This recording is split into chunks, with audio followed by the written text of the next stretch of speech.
Ilang kabataan sa Barangay Calsadang Bayo sa Porac, Pampanga ang nagpamalas ng diwa ng bayanihan at pagmamalasakit nang balikan nila ang kanilang naging paaralan sa elementarya upang makiisa sa taunang brigada eskwela. Pinangunahan ng college student at atletang si Stanley Canlas ang paglilinis, pagpipintura at pagsasaayos ng mga silid-aralan at buong campus ng Calsadang Bayo Elementary School upang maihanda raw ang eskwelahan sa nalalapit na pasukan. Siyempre po kami makasaw po ka rin anak, lalo na po kami po ini alma mater. So rin po teachers ang po ka rin anak.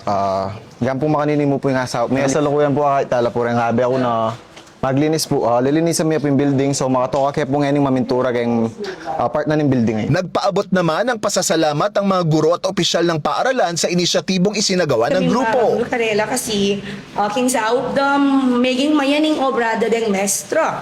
Lalo na kami, babay kami din ang pamot ng mga bayot, ilan ang bahala din kainakan. At saka balo ko naman maganahala dahil kayo nila rin po meg-aral, wala mo bigbalig laking karelang eskwela para sumaup kare meging mestrada. Ang po king kasanting na kaya kami paaralan, eskwela. Ang Brigada Eskwela ay taunang programa ng Department of Education na naglalayong pagtulong-tulungan ng buong komunidad ang paghahanda ng mga pampublikong paaralan bago magbukas ang klase.